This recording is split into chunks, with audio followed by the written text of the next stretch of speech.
John Flores has a question. Melvin? Yeah, Mel, working with the United States Distance Learning Association, and we're helping put on this workshop today. We represent many different constituencies: K-12, higher ed, government, corporate, military, homeschooling, as well as different kinds of technologies. We're not predisposed to any one particular technology versus another. We have satellite users, we have video conferencing users, we have online. From your experience, someone who's doing project design, project development, where do you see the majority of your constituencies coming from in terms of business opportunity, in terms of technology, and in terms of end users?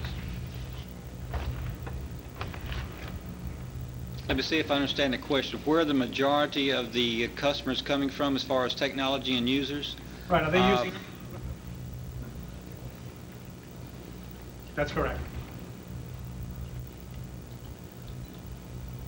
Gosh, John, I hate to say this. I'm not sure I caught the question. I had some blips in the circuit there, so I missed a few words. But what I'm seeing right now, actually video conferencing, something that used to be big years back, you know, when you first got started in USDLA years back, and I'm aware of a lot of your background and stuff.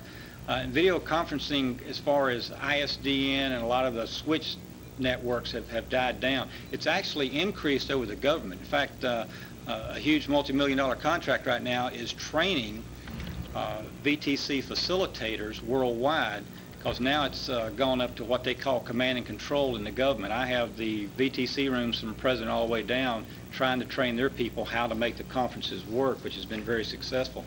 Technology-wise, everyone wants to move towards IP. Everyone wants to try to save the money and go over the internet or have that type of stuff. That's still hard for us as a government agency. They just don't have the backbone and infrastructure to keep the quality of service. And we do a lot of satellite, John. We have a lot of satellites, but they usually hook right into a switch digital network instead of an IP network. I don't know if that even got close to your question. I apologize if I didn't. It did. I'm curious in terms of the constituencies that you work with. Is it more corporate, more government, more military, more higher ed? Or opportunities for people in this business? I think one that's really been overlooked, and as far as my side, we do a lot of government. In fact, we developed a video teletraining course for the Army, the small group for VTT over the Army, about 5 courses before I got into all this. I've done some work for local corporations. I find out that the level of competency with technology and corporations, they normally buy a lot of equipment and people walk in and try to use it without the background experience. Education, of course, is out there. I work with an Ohio school system right now. Believe it or not, I teach trigonometry over at VTC some, and with the Ohio high school group. I'm getting ready to write a grant and do some work for learning disabled students in the state of Georgia, teaming with a colleague down there, and we're hoping to do some good things down there, able to bring the disruptive LD students into the other classrooms. We're hoping to get that done.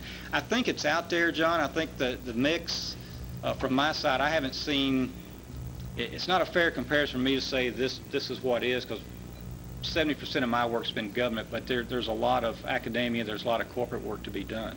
I just don't think it's been marketed as such. Thank you. Melvin, Dr. Baker, thank you very much for your time. We certainly appreciate it very much.